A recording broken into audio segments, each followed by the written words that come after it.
everyone, welcome to the community classroom. This is Dr. Tracey McCarthy, psychologist, attorney, and educator. What we're going to be talking about today is the Papal Bull of 1452 from Pope Nicholas. It was known as Dum Diversas. We're also going to be distinguishing this particular Papal Bull, which is related to Portugal, from the one that was issued 40 years later related to Spain. Now, some people think that the Papal Bulls extend to all of Europe, but such are only applicable to those under the control of Rome at that time.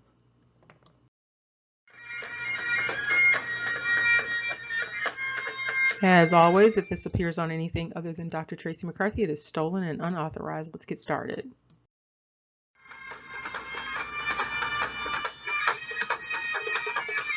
As we explore this papal bull, we're going to get a better understanding of how this papal bull related to the Crusades, what were known as the reconquering Crusades.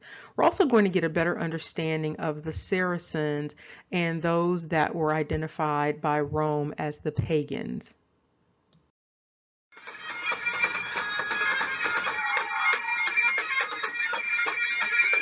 And here you can see the papal bull related to Portugal, Africa, Asia, and Oceania. This is, however, in contrast to the one for Spain.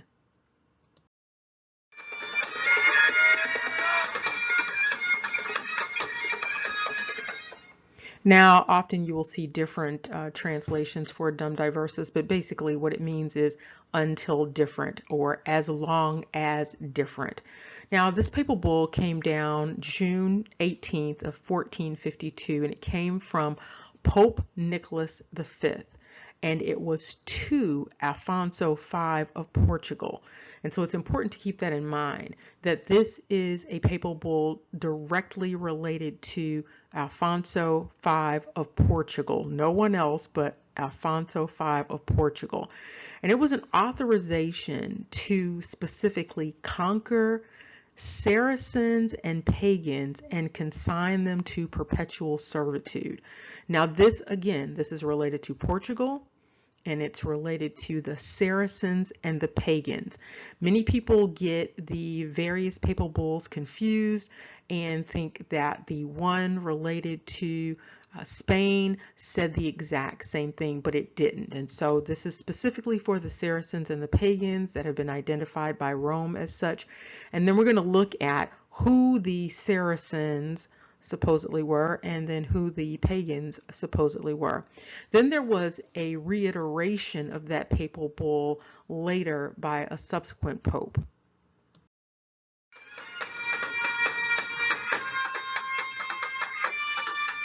It's important to give this particular papal bull some context. So it's important to remember that this papal bull came about in relation to the Crusades, and the Crusades were the reconquering Crusades. And so about 700 years before, the Moors invaded that area, that Spain, Portugal area, and took over that particular area. And so part of what was going on was a reconquering of that area, or a taking back of that area. There was also a time period shortly before this where the kingdom of Jerusalem was overthrown. And so there was a significant amount of fighting related to that. So significant amount of crusading related to that. And so that's sort of the backdrop to keep in mind when thinking about this particular papal bull.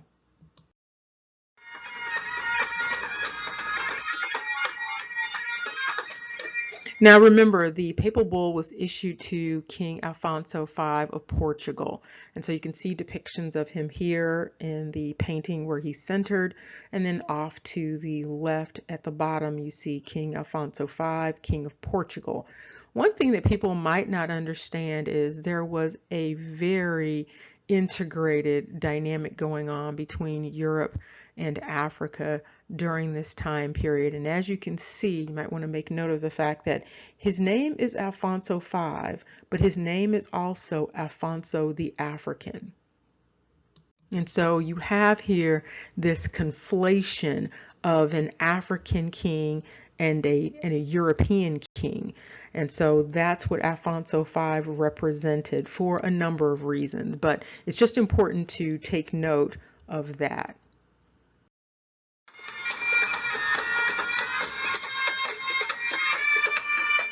And this painting is a depiction of King Alfonso on the Atlantic coast of northwestern Morocco.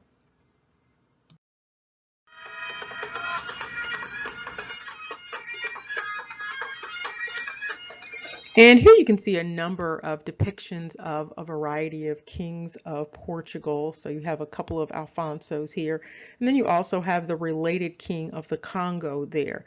One of the things that you might want to take note of is the fact that no matter which picture you're looking at, none of these sovereigns have Nordic, classic Nordic features. And so the skin color is darker. Also, the phenotype is not a Nordic phenotype. And so that's something important to note, because one of the things that happens is in talking about things like the papal bulls or talking about colonization, talking about slavery, there is this assumption that the individuals who were the aggressors were Nordic individuals, and those who were being oppressed were individuals who looked more like the people, some of the people on the screen.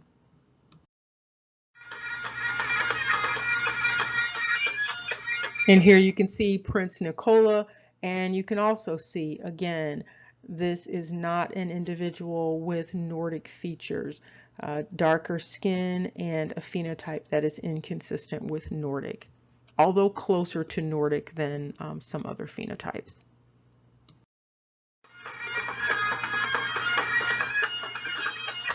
And here's a little bit more information regarding the location where King Afonso was in the painting. So he was on the Atlantic coast of northwestern Morocco, south of Tangier. Now, there was a belief that this was founded by the Phoenicians, but then some others have believed that it dates back to the Roman period. Also, it's important to note that in 1471, the Portuguese actually occupied the area, and then in 1578, after the Battle of the Three Kings, that area became a Spanish possession. And so you can see it has gone back and forth between sovereigns over time.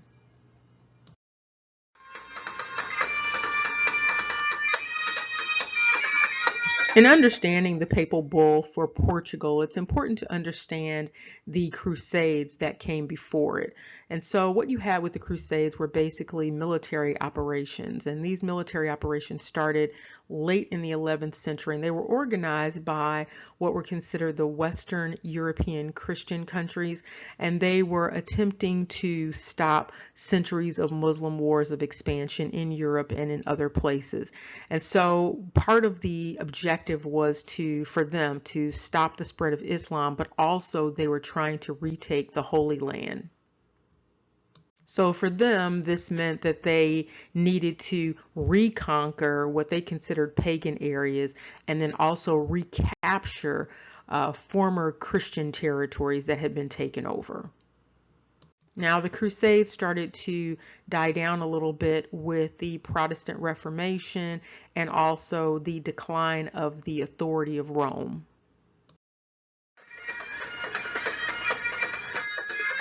And now we can take a look at the papal bull and see exactly what the papal bull is talking about and who is impacted or who was impacted by this particular papal bull.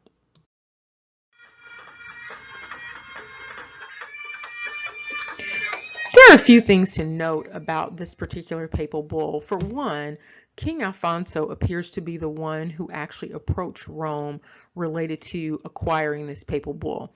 Now, on the surface, the papal bull appears to be about religion, and so you have this granting of the right to conquer and subjugate Saracens and pagans. However, there is another dynamic that's going on related to trade rights. And so you have these dynamics of competing with other entities for specific trade rights, particularly in West Africa. And so going across the Sahara, so you have the trans-Saharan trade that's going on. And so this is not just about religion, although it does look like that on the surface. And then down below you can see a reiteration of the original papal bull, and this is related to Turkish invasion. And then you can also see that there was a goal of reducing what were considered infidels and non-Christians to vassal status of the Christian monarch. And so this is really simply a flipping of the script in terms of what happened when the Moors invaded the Iberian area. So when they invaded Spain and Portugal. So it's a flipping of the script.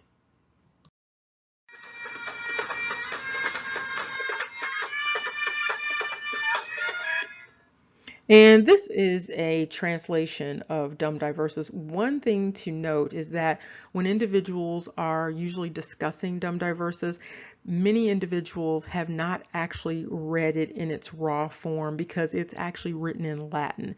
And so what you're getting is a translation, just like now, and then you're getting an interpretation of a translation versus an interpretation of the raw material. And so what we see here based upon this translation is that the King of Portugal was given an edict to invade, conquer, fight, and subjugate the Saracens and pagans and other infidels. And so this is very specific in terms of who they are being told they have a right to go after. So Portugal is being told that it has a right to conquer, fight, and subjugate a particular group of people, and it starts off with the Saracens. And so we're going to look to see what the understanding of Saracen was in this context.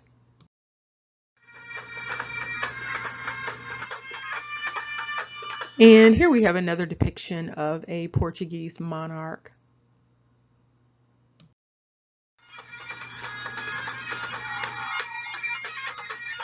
Let's start off with the definition of pagan. And so when the papal bull is authorizing this subjugation, who are they authorizing this in relation to? Basically, the definition of a pagan is a follower of a polytheistic religion, as in ancient Rome. So it's pretty interesting here. Or someone who has little or no religion and who delights in what are known as the sensual pleasures and material goods in life.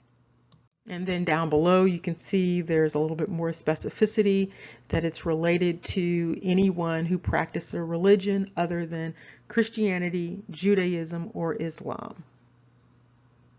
It's also interesting to note that there are ruins in Burma spelled the same way, P-A-G-A-N. And so that's a very interesting thing to note, particularly given the timing. It's the site of an ancient city that was the capital of a powerful Buddhist dynasty from the 11th to the 13th centuries. So in other words, that also coincides with the time of the Crusades.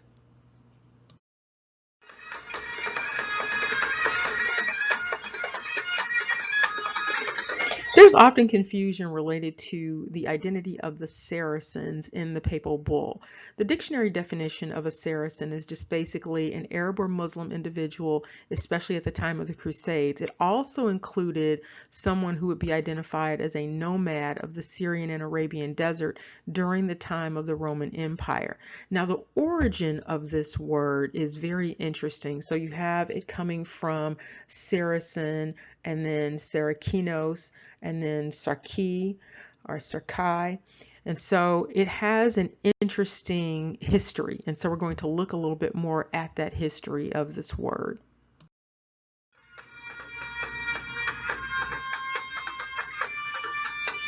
And there's an interesting discussion about the origins of this word on this blog spot, and this word originating from Sarakinos, which is Greek for people across the eastern borders, in other words, the Levant. And then you can see all sorts of other iterations of this word until it reaches its destination in English as Saracen. It It is also related to a queen known as Queen Mavia. Now, when you look at the way that it's pronounced, it also looks like it's pronounced with a W. So Queen Mawai.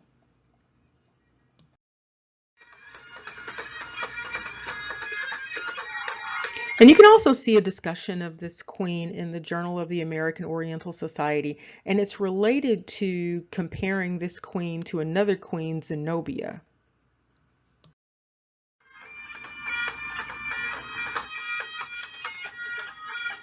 And you can see in this 2013 article a discussion about warrior queens, also known as the beautiful queens from the pagan world. And they are comparing and contrasting Bernice, Cleopatra, Mavia, and Zenobia. And so you can see here she's listed as the queen of the Saracens.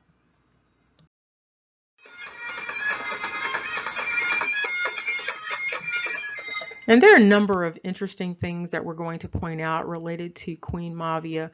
One of the things that you can see here is that her predecessor was her husband, identified here. Interestingly, though, you will have a very difficult time locating anything related to this particular husband. And his name was Hawari.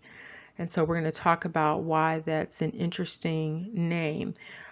We also have the burial site for Mavia, and if you look at Anasartha, you will find that it is modern Syria, and it's also under the house of the Tanakids, and so she is the queen of the Tanakh. And you can see over to the right the religion of the Tanakh people. It included Semitic paganism, Christianity, and Islam. And you can see down below where there is a relationship between the Al-Hassa and the Tanakh.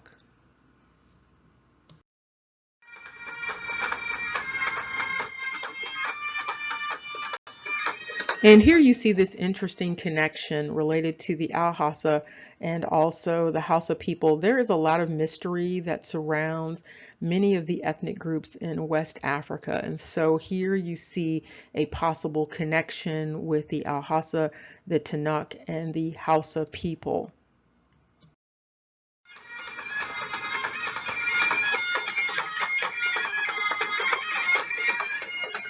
And here's additional information related to the queen. You can see this is her burial location, which is Anasartha, and that is modern day Syria.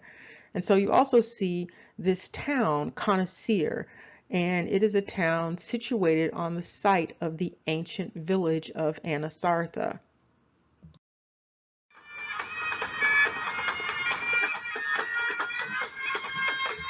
The root of Conasir is Khan, and it is related to the son of Noah, known as Sham or Kam, depending on how you're pronouncing that.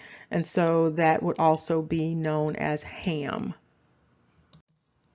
It's also interesting to note that it's also a name for Egypt, and this may be related to the idea of Kemet.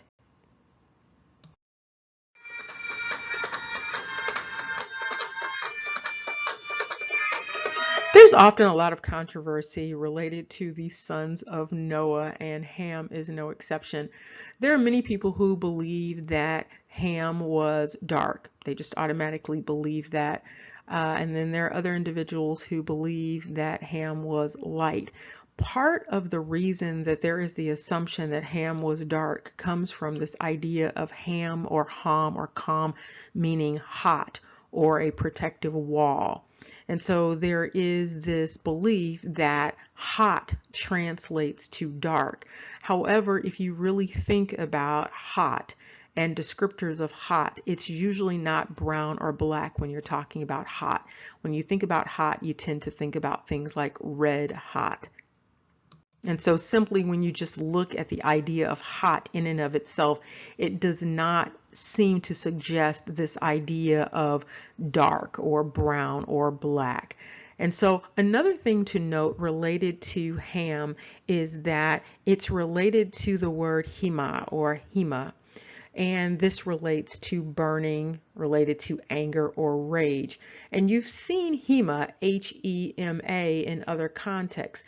And so these other contexts will also give you an idea of why this Ham is probably related to something other than dark when it's talking about hot.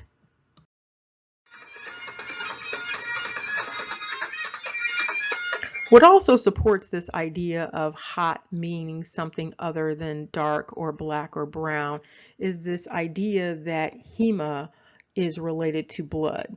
And so also you can see over here on the right hand side for increasing temperatures, you can see the sequence of radiated colors. And so one of the coolest colors, of course, would be black, and then escalating to red, orange, yellow, white, and bluish white. And so as you can see, as the temperature goes up or you get hot, the color goes from black to some of those other colors, those brighter colors. So that yellowish red color, that orange looking color.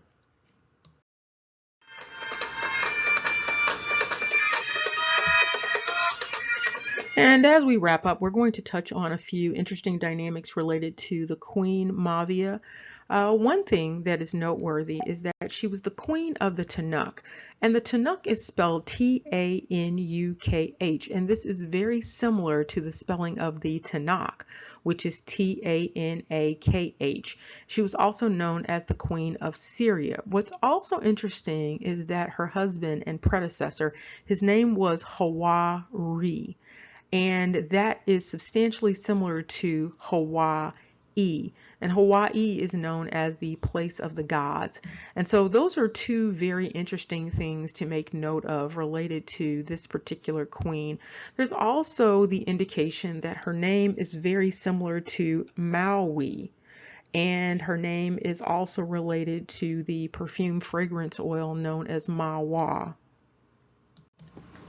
Hopefully this foundation gave you a good idea of what this particular Dum Diversas was all about and how it contrasts with the one that came 40 years later related to Spain. And we're going to have some other content addressing the one that is related to Spain and the Americas.